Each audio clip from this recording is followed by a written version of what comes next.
Olá! Hoje a gente vai mergulhar a fundo num diagnóstico estratégico bem interessante, o de uma escola pública de tempo integral, a EEPI Grottkowski, que fica lá em Guarulhos, em São Paulo.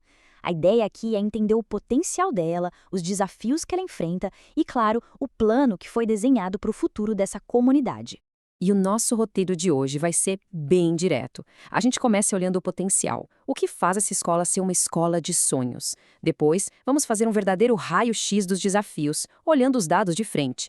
Em seguida, vamos ver onde estão as oportunidades, as alavancas para a mudança. Daí, a gente entra no plano de ação, no passo a passo. E, para fechar, qual é a visão de impacto, ou seja, o que é sucesso nesse projeto todo. Bom, para começar é fundamental a gente entender a base de tudo, sabe? Onde é que a gente está pisando. Vamos dar uma olhada nos pontos que fazem essa escola ser tão promissora, um terreno super fértil para transformação. E olha só, um momento decisivo aconteceu bem recentemente. A escola foi escolhida para fazer parte da Rede Escola dos Sonhos. Isso é uma iniciativa do Estado super prestigiada e que abre uma janela de oportunidade, assim, única, para acelerar o desenvolvimento da escola. E aqui, a gente tem um resumo da força da escola. Não é só sobre o modelo de ensino integral de 9 horas e meia. É também sobre ter uma associação de pais e mestres que funciona de verdade, uma comunidade que já mostrou que se mobiliza, eles conseguiram um semáforo para a rua, por exemplo, e até um legado do patrono da escola que inspira a transformação social. Mas claro, todo o potencial encara a realidade, né? E os dados, eles contam uma história um pouco mais complexa. Eles mostram algumas áreas bem críticas que precisam de atenção imediata para que essa escola possa, de fato, decolar. Isso nos leva a uma pergunta que é central. Por trás dos muros da escola, por trás do entusiasmo da comunidade, o que os números estão dizendo para a gente sobre a aprendizagem dos alunos? 7%. Esse número, sozinho, representa a maior emergência educacional da escola. É a porcentagem de alunos do ensino médio que têm um aprendizado considerado adequado em matemática. Apenas 7%. É um número que choca. E o gráfico aqui deixa essa diferença gritante. Enquanto língua portuguesa chega a 40% de proficiência, o resultado em matemática mostra que existe um problema estrutural, sabe? Uma questão pedagógica que precisa ser encarada de frente.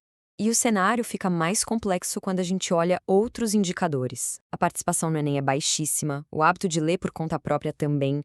Isso mostra uma certa desconexão com o futuro acadêmico. E, além disso, o dado sobre a escolaridade das mães mostra que o desafio passa de geração para geração.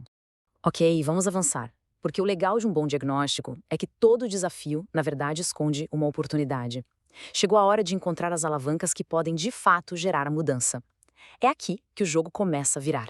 Olha que interessante esse contraste. Sim, é difícil engajar as famílias por causa das longas jornadas de trabalho.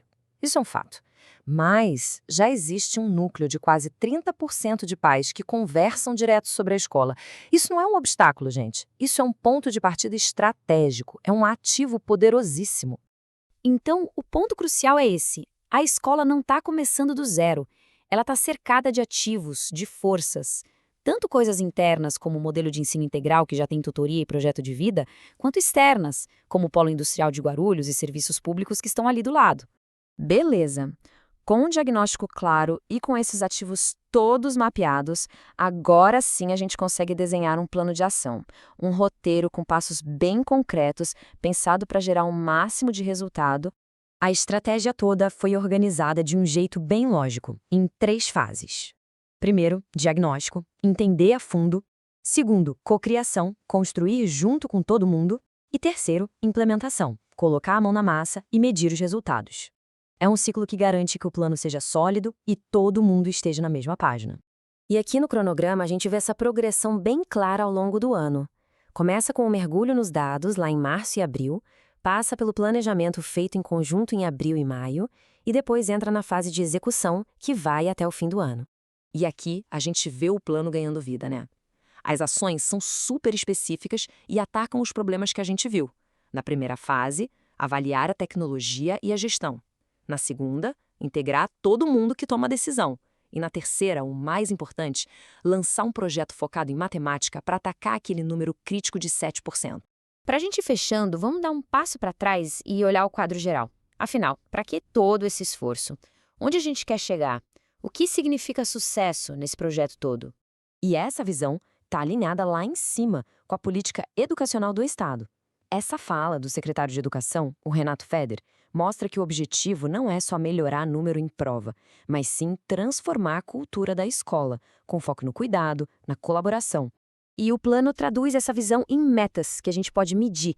O sucesso vai ser visto quando a proficiência em matemática pelo menos dobrar, quando mais alunos se sentirem confiantes para fazer o Enem e quando a gente via a comunidade escolar, alunos e famílias, muito mais engajada e participativa. E isso deixa a gente com uma reflexão final. Será que um plano bem estruturado, que é baseado em dados e focado nos pontos fortes que já existem, será que ele pode fazer mais do que só mudar uma estatística de 7%? Será que ele pode, de fato, transformar a trajetória de vida de centenas de jovens? A aposta aqui é que sim.